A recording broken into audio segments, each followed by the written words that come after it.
I knew it. I knew it would come. I said it would come. I am a visionary. I am a genius. Some say he's mad, but he's not. He's enlightened. It finally happened. It's been, what, a year since the last actual update to Warcry? But they did it. Games Workshop came out. They released the latest FAQ, latest errata, whatever you want to call it. And there is a ton of stuff in here. I would go so far to call this a kitchen sink update, where they threw everything at the wall.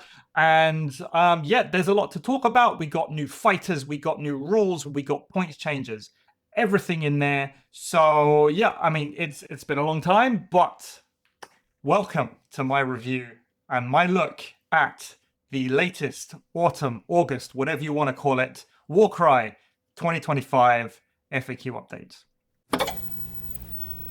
We're getting there. Slowly and surely. Yeah, I know things have been a bit slow recently, but I'm doing my best here to put out stuff for you. What I wanted to do is I wanted to say a big thank you for everyone who continues to support the channel and continues to support the work that we do here to try and push out these games to more and more people. For you guys who have not yet done so, if you like what you see, please give me a subscribe, give me a like, and put a comment down in the comment section below about what you think about this video. For you guys who want to throw some more support my way, you can check me out on Patreon, you can become a YouTube member, you can join my Discord. All links for that are going to be down in the comment section below. But again, even if you don't want to, thank you for everyone. Let's carry on. Let's make it a great 2025. But for now, let's get back to the video. All right, so what do we got? We got updates to counter. We got ability and points updates for some of the most struggling warbands. We got Teratic Cohort, Twistweald, Claws of Karanak, Pyregheists, Ydrilan Riverblades. A little update for Magickin of Nurgle, which is interesting, but I kind of like it. And we got new units. We've got all of the Bladeborn that have been added since the release of the last edition of Underworlds. So Knives of the Crone, the Van Densts, which we've been waiting for forever, the Emberwatch, Jaws of Itzil, Zicket's Tunnel Pack, Grandfather's Gardeners, Borgit's Beast Grabbers, Kado Etziar. They're in here. On top of that, as if that wasn't enough, we got new Nighthorn, Khorne, Idoneth Deepkin, Fleshy Court, Soulbite Gravelords, Gloomspite Gits, and Cruel Boys units. So a ton of new stuff. And then on top of that, we have points updates and errata to try and curtail the top things in the meta. So I'm very excited. I think this is going to represent a very big change in the way that we play Warcry. I mean, the counter updates just by themselves are going to represent a very big change in the way that we play Warcry and we build our lists. But yeah, I think this is going to be a big old shake up to the meta, and I'm really excited to look into it. So let's start with counter. This is probably the most impactful change that is happening within this balance patch. So we all know what counter does, or what it used to do, rather. You attack into a thing, they counter. If you miss, you do 1 damage. If you crit miss on a 1, you do 2 damage. That doesn't happen anymore. So now, if you hit miss on a 1, you're going to allocate 2 damage points back to the attacker, as normal, as per counter. But if there are 2 or more hit rolls that miss, we allocate 1 additional damage point to that fighter, right? So let's say, for example, you roll your dice, you get 2 misses, you're going to do 1 point of damage. You're going to get 1 miss, you're not going to do any damage. If you get a crit miss, so a miss on a 1, you're going to do 2. If you miss on a 1 and you do an additional miss, you're going to do 3 points of damage. So it is a hard cap on the amount of damage that counter can do, and it's a hard cap of 3 points of damage. Now, who does this help? Any kind of high attack, low strength fighter. This directly impacts, and it directly impacts the viability of those fighters. And this has been something that people have been calling on for a long time. This isn't the route that I would have taken for counter, though I was kind of looking at similar things, capping the amount of damage that counter does, because the main actual point of contention with counter is that there are fighters that get to counter and do way more damage than your basic 1 attack action that you're giving up would otherwise be able to do. So this addresses that and makes counter a lot less reliable. So the question is, how much of an impact is that going to have? I think it's going to have a really big impact in terms of the kinds of fighters that we see. I think we're going to see a lot more of those high attack, low strength fighters, because a lot of them are genuinely good. It's just they aren't all that good into a counter heavy meta. This is probably the biggest impact. We're going to have a little talk a little bit later about what I think is going to happen to the meta because of this. But yeah, this is the big change that you guys need to know and you guys need to look out for because it affects basically everybody. There were a number of winners in this update. Basically all of the kind of, the worst warbands, apart from SK and True Blades, which is very interesting. Distinct lack of True Blades love in this. They got some minor points adjustments, which we'll go through later, but nothing to the extent of these warbands that we're going to look at now. First up, we're going to look at the Teratic Cohort. So their Eyes of Catacross, the double has changed. Now you can use it more than once per battle round. That's really good. So the main problem with Teratic Cohort, apart from their stuff basically being overcosted, was that they have a lot of abilities that require you to use additional wild dice in order to boost them to actually be very good. Like, their abilities are fine to begin with, just as they are, but what you want to be doing is using multiple wild dice per turn, dumping them into your abilities, and then they get all sorts of additional bonus effects depending on how many wild dice you put in. And the problem was that you could never really generate enough wild dice during your game to be able to do that effectively outside of maybe 1 or 2 boosted abilities during a game. With this new Eyes of Catacross, they are more than able to do that. So yeah, I think that gives a real boost to Teratic Cohort, and I think that by itself would have kind of been enough. But then on top of that, they have a whole bunch of points breaks. The Kavalos Centauri has gone down by 30 points, which is huge. The Cycloptians have both gone down from 145 to 125. The Teratic Prowler's gone from 80 to 70, and the Aviarch Harpy's gone from 115 to 105. So we're basically looking at either 10, 20, or 30 points decreases in some cases.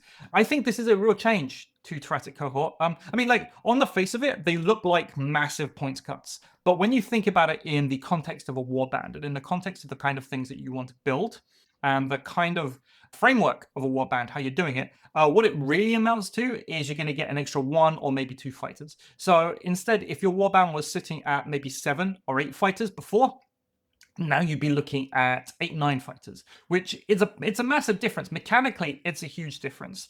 I think that Teratic Prowlers at 70 points specifically are a very good bargain for what you get, a 3/3/2/4 damage profile, especially with the counter changes. So now that strength 3 isn't going to be so much of a hindrance, that's something that's quite valuable for them.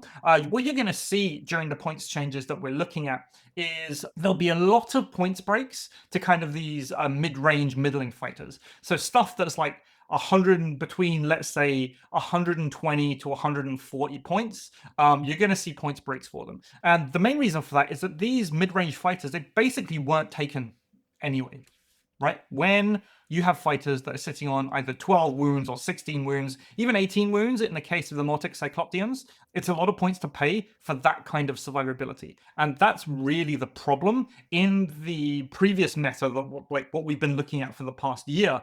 Those mid-range fighters aren't really doing all that much, because ultimately what's going to happen is that like something like a Gut Lord is going to run into them, swing a couple of times, and they'll fall over. So you're paying a lot of points for very little impact during your games.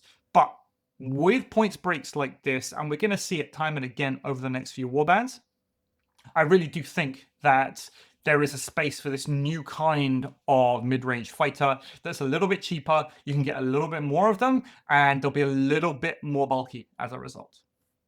Next up, we're going to take a look at the Twistweald. Twistweald, they changed Eruption of Thorns. They changed it almost completely. Now what we're just going to be doing is allocate half the damage points to each enemy fighter within 1 inch of this fighter. So it's very much like the Brute Wrecker from the, I think it was the September update. Basically has the same ability, except the Brute Wrecker is at 3 inches and this is at 1 inch. This is still a very good ability though. When we think about Horde meta, and I know Horde meta never really materialized, but in some battle packs, there is very much the possibility for Hordes to be very prevalent.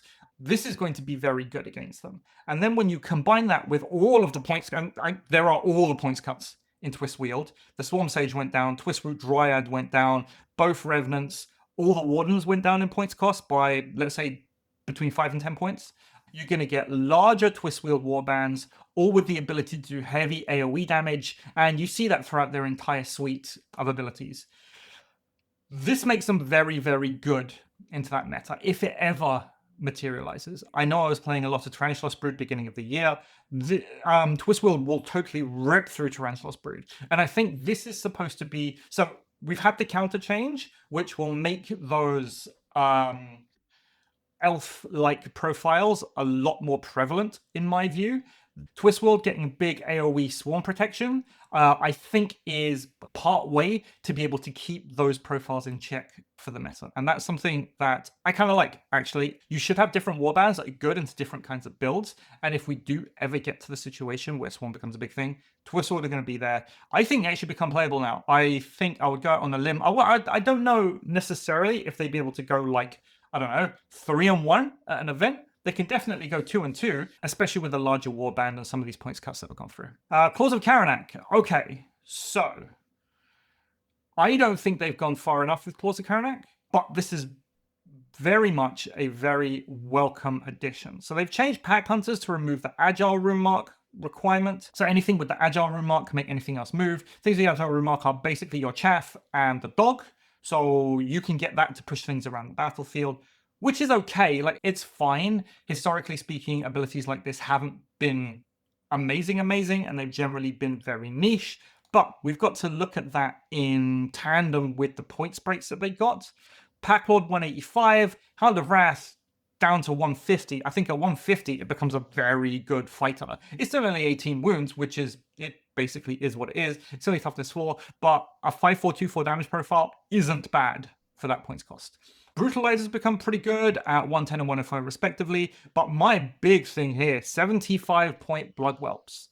That's kind of huge. I think the Blood Whelp with Claw Flail is what we're going to see a lot of. It does have that range 3, which is very good. And at 75 points, it's 12 wound chaff that can kind of stick around. It's well priced, in my opinion, and it can get other fighters within its warband to activate after it goes. So I think they're very good value. One thing I do want to say about the Pack Lord, if we look at its offensive stats of 5525, that stat line is basically a clawback offensively.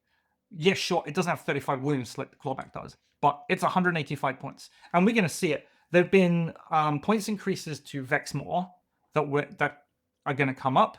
And I think a lot of these changes, if we take a look at them, have given some very interesting alternatives to Vexmore in that kind of point space. The Pack Lord is a lot faster than Vexmore. It's blendy, basically. It will run into a chaff, and it will just knock it over because 5 attacks are strength 5. It's always winning on 3s. Good stuff. You bless it up with +1 base damage, and it'll go through things. It'll legitimately go through things, and I think it's very good for its points. Pyregheists, they get a reaction now. Pyregheists famously shipped without a reaction. Instead, they had the ability to generate Pyre tokens in that little box where the reaction is supposed to be on their data card. But they have a reaction. Now, whether this was forgotten the first time round or maybe something else happened, I don't know, but they got it. Let's take a look at it. Their reaction is Immolation. They can make this reaction when they're targeted by a melee attack action, after damage is totaled, before it's allocated to this fighter. If it's enough for the fighter to be taken down, you're going to cremate the fighter. Okay, so cremate, what does it do? Places a Pyre token directly underneath the fighter, and then the Pyre token is on the field. This is very much like the Stormcast Eternals reaction, where if you manage to kill them, they explode in a Thunderbolt and they do a whole bunch of stuff. But you're generating Pyre tokens, and Pyre tokens is really the thing that you want to be generating. Now, there is the question about the size of Pyre tokens and the range of Pyre tokens, and if it's really going to be effective in that sense. But I think this is going to be okay because Pyregheists do have their very good battle trait that will gain them extra wild dice depending on the amount of Pyre tokens on the battlefield. So they're going to be generating more wild dice, just generally. You get to do a weird Suicide Ghost build, which I kind of like. You set things up turn 1, have them die turn 2, pop, turn into tokens, fun times. But there's basically been points cuts on top of that for every single Pyregeist apart from the leader, and the leader was always, in my opinion, well pointed anyway. And again, what we're seeing is these kind of mid-range fighters are getting cheaper by, 15 points? 10, 15 points in this case. So you're going to be able to run a larger warband. You're going to make Pyre tokens more easily. Maybe you can use them to gum up the field. If you have clever placement of your ghosts when they die, you can use Pyre tokens to kind of block off lanes of movement, block off objectives, that kind of thing. thing. So I think like Pyregheists, Twistweald, Teratic Cohort, Claws of Karanak, all of these warbands that were basically relegated to the dumpster tier, I think have suddenly become very playable. I don't know if they're going to be winning events, but at least they have the option to be able to do it. Who else has the option to be able to do it? I think the biggest benefit from this in terms of the old warbands that were released that just aren't all that good are the Ydrilan Riverblades. Ydrilan Riverblades, I think, are genuinely good now. Their double has been buffed. Instead of doing 1 damage as it was before, it's now going to do 2 damage. So on average, when you spend a double, you're going to be doing 4 damage. Because every time you do your action, you roll a dice, on a 2 or more, you do 2 damage. So being able to shovel a couple of doubles a turn into Riverblades and realistically be able to do 6 or 8 damage to a thing, I think is very, very good. I think it suddenly becomes a very good ability. And then when you combine that with the points breaks that they got, the Seneschals are all down by 10 points. Both Crest Lancers are down from 115 to 100. I think they suddenly become pretty good. Especially, I'm thinking specifically Crest Lance with Rope Sickle, a 4-4-1-4, but a 3-inch range is very good. They have movement 5. Their battle trait makes them even faster. Riverblades makes them even faster on top of that. They still have 65-point chaff. Their reaction, so yeah, they don't care about counter anymore because they're not just going to fall over out of 1 attack, but their reaction allows them to explode and do 3 damage when they die. Like, I think Ydrilan Riverblades are a contender for an A-tier warband. I think they can do it. I think if you manage to crack that code for Riverblades, I think they're going to be pretty good. Another interesting thing that was updated, Nurgle Rotbringers. They got a whole new ability. Virulent Discharge, the old double. You pick an enemy fighter, roll a bunch of dice, basically do minor damage, right? At most, even if you had 6 dice you're rolling into it, on average, it would do 3 damage. Not that great.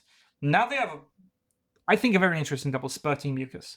Until the end of the battle round, each time this fighter is allocated any damage points by a melee attack action made by an enemy fighter. On a 3 or more, you allocate 1 damage point to that enemy fighter. Right. I have to explain how this works. Mechanically, in-game, you allocate damage to an enemy fighter from a melee attack action 1 point at a time. So, let's say you did 10 damage. What you do is you allocate them 1 at a time, and then when that fighter dies, they have no more wounds left, the rest of the damage just disappears. So, what you're going to be doing with this, let's say we have a Rotbringer who has used Spurting Mucus. Your opponent attacks into them, does damage. 1 at a time, for each damage point, you're going to roll a dice, and you're going to allocate 1 damage point to the enemy fighter for each 3+ that you roll. If that Nurgle Rotbringer has 5 wounds remaining, you're not going to roll 10 dice because you allocate 1 at a time, and then the extra damage that's allocated disappears when you do it. You're going to be rolling 5 dice. Do I think this is a good ability? Yes, it is. I think on paper, it's very, very strong. Do I think it's broken? No, I don't. Let me tell you why. This ability, you have to use it before your opponent decides to attack into you, which means whoever you want to use his ability on has to go first. And if he goes first, you basically tell your opponent what you're going to do. Rotbringers is still going to be a relatively small warband. I think it's still going to cap out at like 7 guys if you are building them. But what this does allow you to do is use those wounds that you have as a proper resource to deter your opponent from doing things. So for example, you got your Rotbringer, you want to go and you want to capture an objective. You can put a basic dude on an objective, use Spurting Mucus, and it's a disincentive for your opponent to attack that guy because if he does, he might take damage back. It's also a disincentive to extreme damage numbers. Think about something like a Gutlord or a Vexmore, 5-10 damage profile. It's going to be doing a lot of damage, but a Vexmore swinging into a, let's say, basic Blight Lord, Blight King, Blight Lord, whatever they're called. A Vexmore swinging into it does 15 damage. You basically get to roll 15 dice, and you're going to be doing on average 10 damage back to Vexmore. And that will hurt them. It discourages that kind of play and those kind of models, whereas things like those elf profiles who aren't likely to do a lot of damage to you, but do a lot of chip damage over time, are far less likely to take that damage. So I think it's a direction of travel by Games Workshop away from those very large damage numbers and giving Rotbringers in particular, because that's what we're talking about, the tools to be able to deal with those very big, very bulky models. And I like it. I think there's a lot of opportunity costs to the ability. I don't think it's going to basically win games for you, but I think as a deterrent, I think it's very, very good. And so what else happened? They had a bunch of points decreases. Not 20 in the basic guys, so your basic Rotbringers are going to cost you like 110 points, whatever. But to some of the heroes, which I find very interesting, Harbinger of Decay has gone down to 165, which is absolutely fine. Lord of Plagues, Lord of Blights, and the Blight Lord have all taken points cuts by, 10 points? I think this is actually very good. I think with Vexmore going up by 10 points, that opens the door for a bunch of other Chaos leaders to be able to go in there and to kind of take that spot as this bulky Annihilator Prime kind of fighter. Lord of Plagues in particular, I think a 3-5-3-5 profile with 32 wounds is pretty good for 160 points. You can bless him up, make him a 4-5-3-5. Yeah, he's got no movement boosts. You can't have everything, but he becomes a very bulky kind of frontline fighter that you can rely on to anchor a line, and something that you don't want to run into a Lord of Plagues because they will hit you and they will probably kill you before you manage to kill them. So I like these changes. I think these are very smart. Along with the Claws of Karanak points changes, we're going to see some Slaves to Darkness points changes. I think they all serve to give Chaos a little bit more interesting options, a little bit more interesting scope in that kind of, I want to say, 150 to 200 point hero fighter range as allies. I did say that there were points updates. This is all of them. Let's look at Chaos. We've talked about Claws of Karanak. We talked about Rotbringers. Skaven, the big ones here, Skaven. Packmaster's gone up to 75. Now they can't be resurrected through the Skaven Battle trait. It was a long time coming. Will it kill Packmasters off? Probably not. I think they're still very good with Rat Ogres, but talking about Rat Ogres, up by 10 points each one. The basic Rat Ogre and the Rat Ogre with Warpfight Gun. What does this mean specifically for your warbands? It means that, well, one, you're not going to be bringing Packmasters anymore to just fill out your Resurrection contingent. You're going to have to bring basic Clan Rats for that.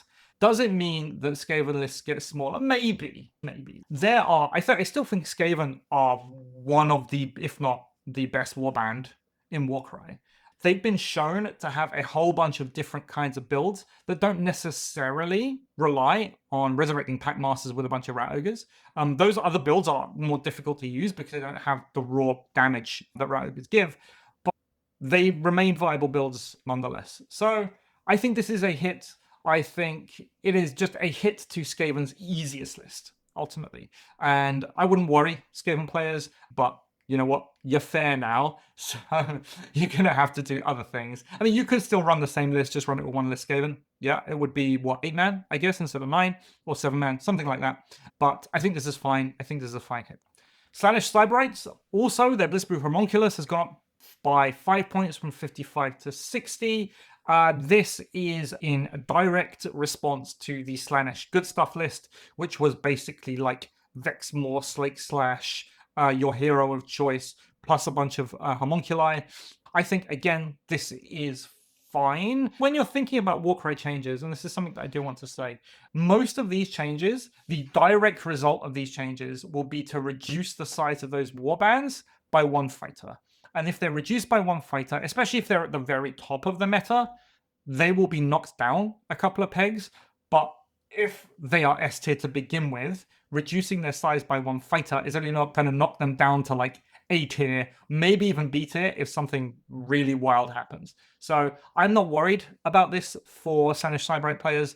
I think it just signals that Games Workshop are looking at those very cheap chaff models, and it's a recurring theme. April, September, and now the last of those chaff models are basically being bumped up in points, and they're saying, look, you are not allowed to make overly large lists with everything that you want in them. You're going to have to choose what your list is going to do, and if you want it to do everything, it's going to be a smaller list. So that's fine. Homunculus, they went up in points. Slaves to Darkness, though, this is interesting. A whole bunch of Chaos Warrior changes, reduction in points of the Chaos Lord. The Chosen Exalted Champion is at 190, which is pretty good. This is probably one of the more intriguing updates of this patch. So for a start, the Chaos Lord Exalted Champion, I think, are again like you're gonna right there it is at the bottom. Vexmore got up from 150 to 160. Is it unplayable? Absolutely not. It's still very good, but what Games Workshop is trying to do is give a whole bunch of alternatives to Vexmore, saying, okay, well, maybe you don't just want to bring him for his raw stats. There are other fighters there, and we're trying to make them a little bit cheaper so that you guys try them out. So things like the Pack Lord, the Lord of Plagues, the Chaos Lord, Exalted Champion, they'll have very good stats. And it's just a shame they're not being played because Vexmore is so cheap. I like this direction. I like the fact that all the Chaos Warriors have basically gone down by like 10 points. Puts them in like a 95 to 105-ish point range, which is honestly, it's decent points for them. They're no Iron Jaws because our boys are great, but I still think they are fine.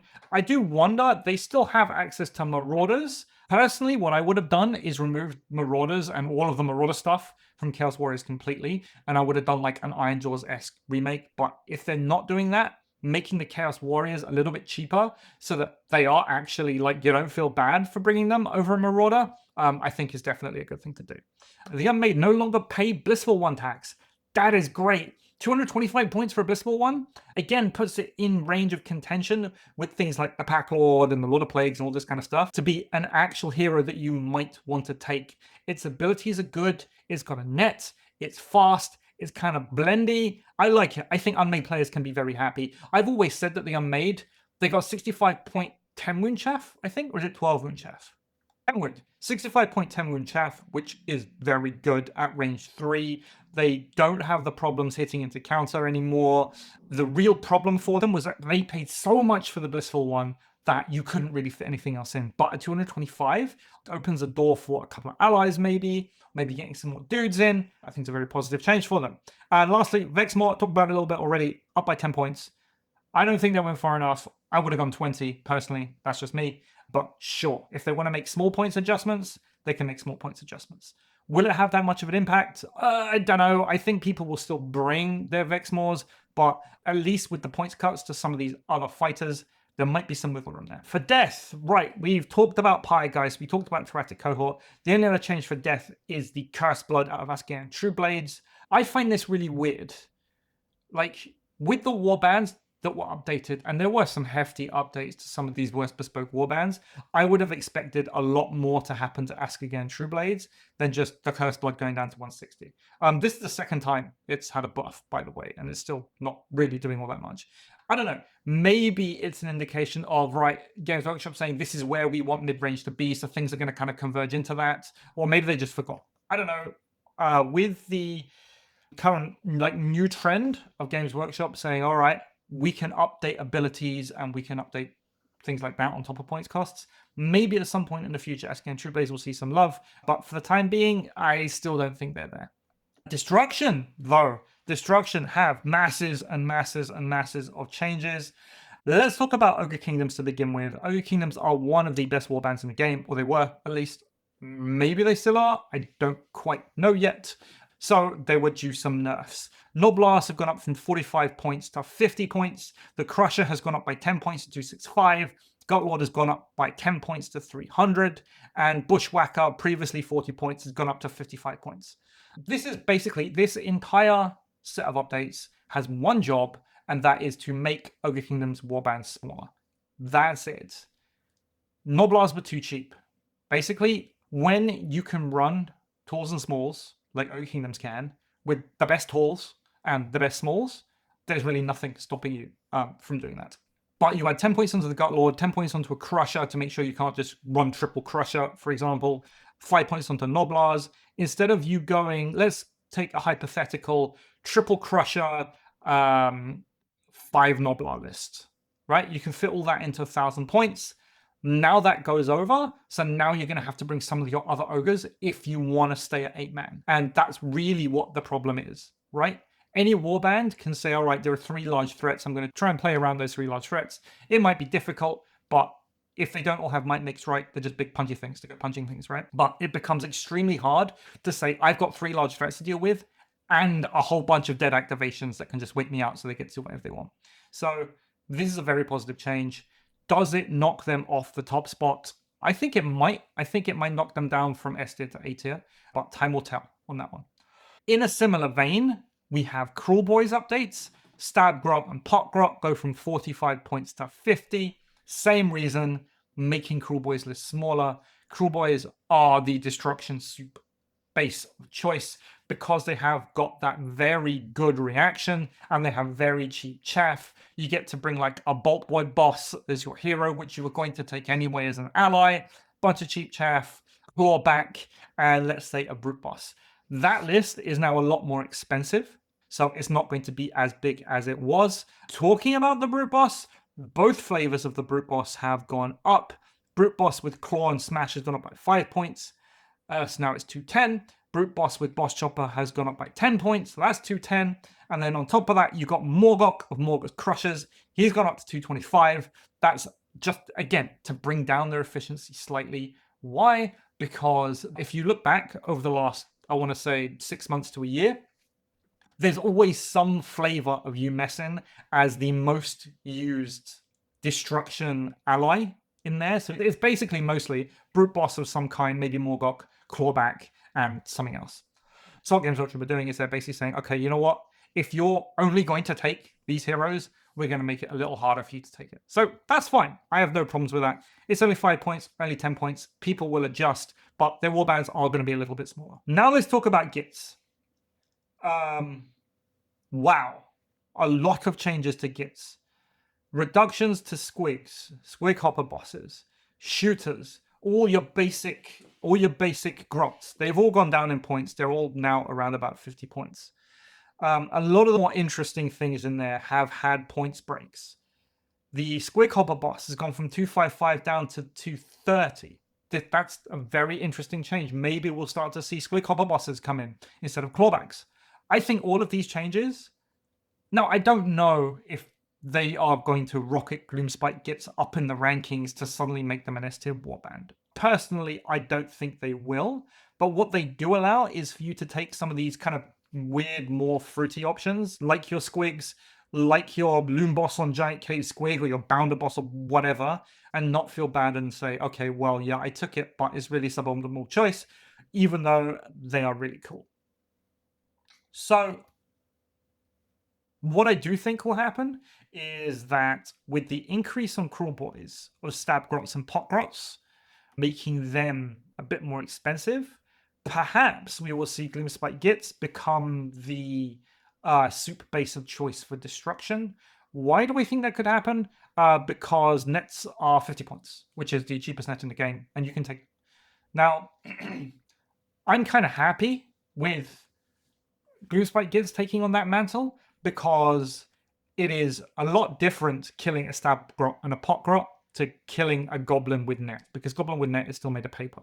So I think overall, even if the impact of the game in terms of the size of the lists that people like to make isn't so obvious, I think overall that'll be a positive step for the game. And I like to see it, right? We like to see Goblins, we like to see them do well, and let's face it, Gits aren't doing all that well at the moment, so maybe this gives the boost that they need. Finally, in Destruction, we have big old points break for the Dankhold Troggoth. Was 275, went up to 375, now back down to 275. No other monster gets this treatment. Why? I don't know, but people like the Dankhold. It's pretty cool. I like the Dankhold personally. Is it better than a Gutlord, for example, at 300 points? I don't think so. But it brings some interesting things to the table that a Gutlord can't. It's got regeneration, which is fun. It's got a lot more wounds, which is kind of fun. It's got a bunch of decent abilities. It gets those 3 activations because it's a monster. It gets an entire battle group to itself because it's a monster. Allows you to do weird stacking things with your different fighters. Will it make a really big impact? Probably not. I mean, monsters are basically banned everywhere apart from, like, here. I don't think it'll be a massive impact, but you know what? For casual people in their casual games who really just want to bring up Dankhold Troggoth, you can do it. It'll feel good. Next up, last up even, Order. We talked about Twistweald, talked about Riverblades. The 2 kind of balance changes to this, 3 kind of, no, 2 real balance changes are the Archanaut Company Privateer with pistol and cutter has gone up from 55 points to 60. For me, it was a long time coming. They were just better chaff. They are a chaff unit. You can sit on one objective, shoot something on another objective. They got 12 wounds, really bulky, only 55 points. It was time. Will it knock them down a couple of pegs? Yeah, sure, because their warbands won't be as big as they were, but people already moving away from Archanaut Company spam onto other things. Karajan Overlords have the massive advantage that they have a very deep roster of very good fighters. So if you didn't want to bring Archanaut Company, you could bring guys with Sky Pikes, for example. They have a lot of different fighters to use. So I don't think this will be a massive hit, but again, we're looking at changes in terms of balance, specifically balance on the top end, to bring down the total amount of fighters in that warband by probably 1. So that's where I think this is. Yes, I think it's a long time coming. Yes, I think it's positive. No, I don't think KO are dead, for example. The second update is a Trailblazer with twin crossbows. Gone up by 10 points, 90 to 100. Very much the same thing. Your warband's going to get smaller. You can't bring as many crossbows. They're slightly less efficient. Are they still good? Very much so. I still think you can bring 8, 9, something like that. 8 in a warband. So it's still going to be a very good list. The all crossbows all the time list. It just won't be as big as it used to be. Falcon Flameseeker's got a small buff in the Kindle Droth. People like the dog, so they want to bring the dog. And they have a battle trait that resurrects dog, so let's give them dog. Basically, I think that's where it is. 95 points is actually not bad. It's not a bad price point at all for them, so I'm happy for Flameseekers. I don't think it's going to do anything massive for them in terms of their competitive ranking because they're already a decent warband, but you get that little bit more flexibility in what you're building. What I do want to do is show you a little bit on like the stats behind how the points cuts went in and what warbands they went in. So if we look on the left-hand side, everything in red is points increases, everything in green is points decreases, and is average increases and decreases, right? So Ogre Kingdoms on average, things went up 10 points. Thricehold Discord on average, things went up 10 points, and the thing affected was Vex more. So let's look at what was nerfed, specifically the warbands that were nerfed. Ogre Kingdoms, Thricefold, so Vexmore, Wildcorp Hunters, Skaven, Iron Jaws, but Iron Jaws, remember, it's just 2 fighters, so it's not really Iron Jaws as a whole. Karajan Overlords, Crawl Boys, Sunnish Cybrites. These were all the warbands that all of the stats told us, all of the win rates have been telling us for the past 6 months to a year are at the top of the meta. Those were the ones that were hit. That's absolutely fine. It shows that Games Workshop is taking a look at those win rates, and they will take action accordingly as things go up and down and as things are better and as things are worse. Now let's look at the bottom. Twistweald, Pyregheists, True Blades, yeah, not really, not so much. Riverblades, Gits, Nurgle Rotbringers, Claws, Slaves to Darkness, Cohort, Flameseekers, okay, maybe not Flameseekers, and the Unmade. 90% of these warbands are ones that are basically written off by the community. There were some that got some like nice quality of life updates, things like Slaves to Darkness, the Unmade, Nurgle Rotbringers, quality of life updates. But the rest of them very much at the bottom of the pile, and they have been given aggressive points cuts to be able to really push them up. Now, going from D tier up to S tier is a very long jump. Do I think that these changes have been big enough to do that? No, I don't. However, I do think that these changes have been enough so that you do not feel bad playing these warbands. And that's really what you want. So I'm very happy with what Games Workshop did. There have been a bunch of new units come in. There have been the Knives of the Crone, the Van Dents, Emberwatch, Jaws of Itzel, Tunnel Pack, Grandfather's Gardeners, Beast Grabbers, Kato and Friends, and then a whole bunch of new models for Nighthaunt, Corn, etc., etc. I'm not going to talk about them here. I'm going to talk about them in a separate video because there is too much stuff for me to go over in one go to be able to get this out in a timely manner. So you can look forward to that. I'll go over those units and I will see their impact on their warbands. Let's talk about the meta. What are these changes going to make? What's going to happen?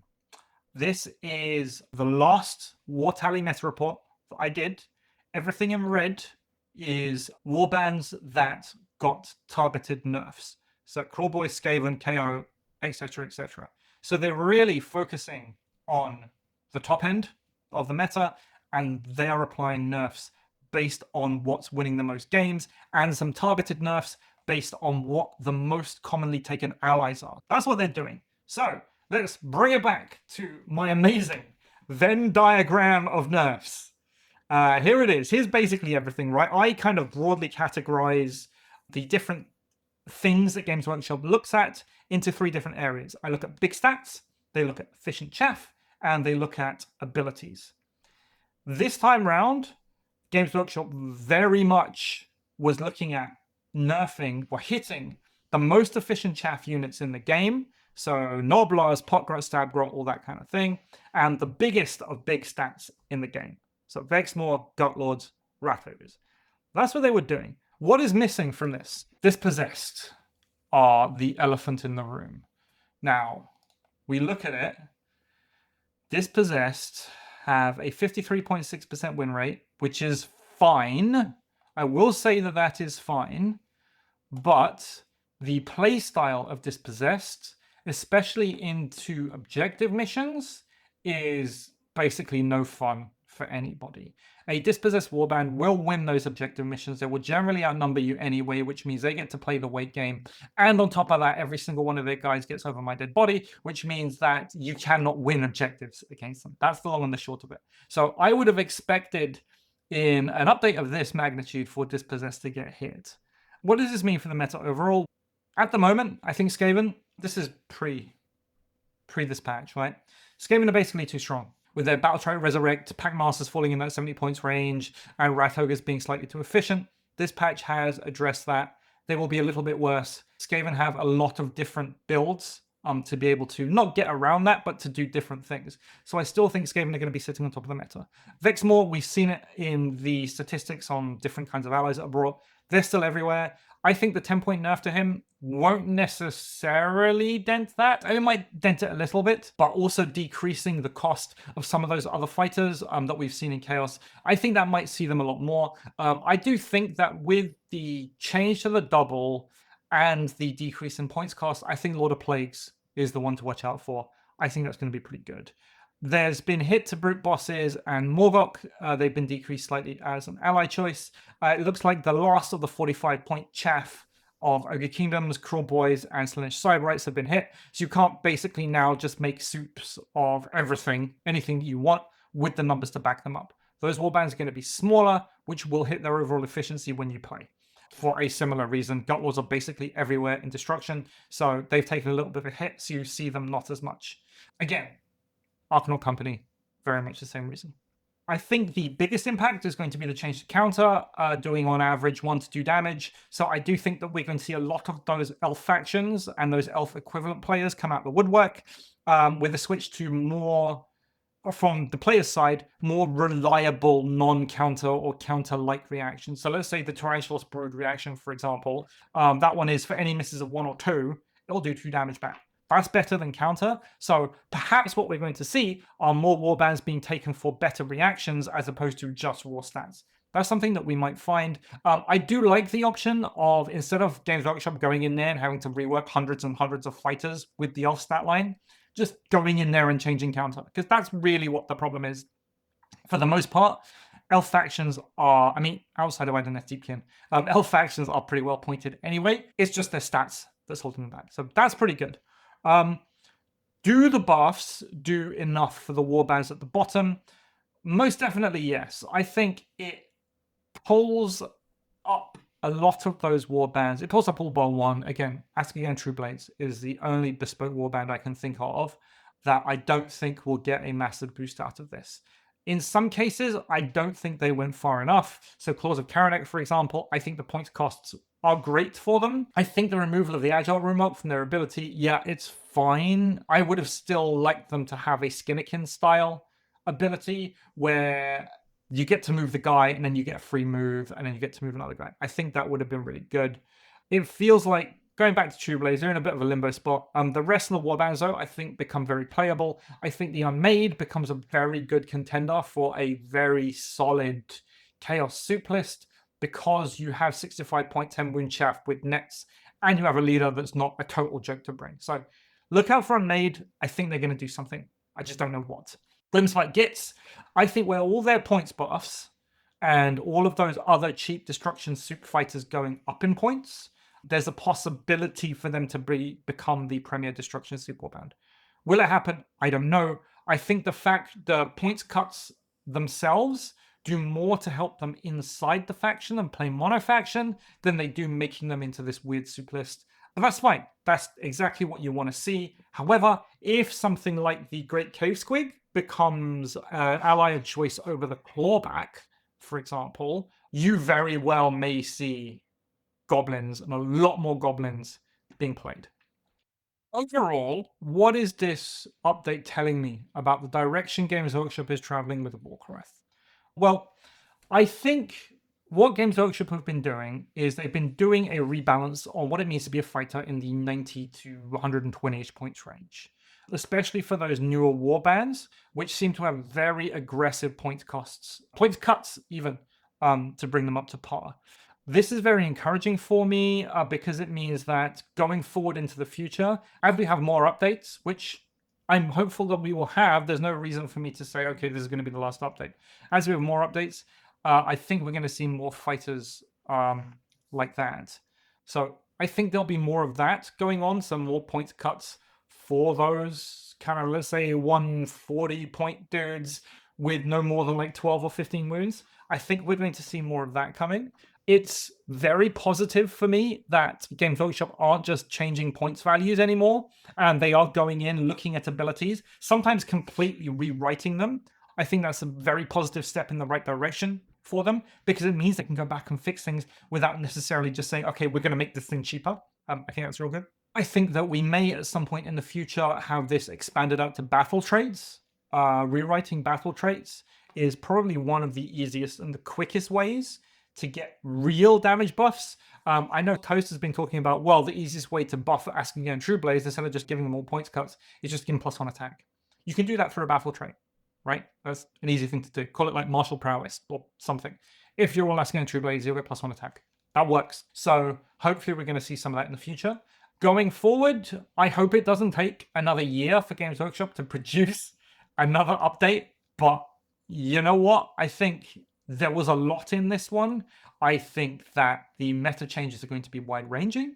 And I mean, just by the new units alone and the changing counter, I think we're going to have a lot to chew on going forward.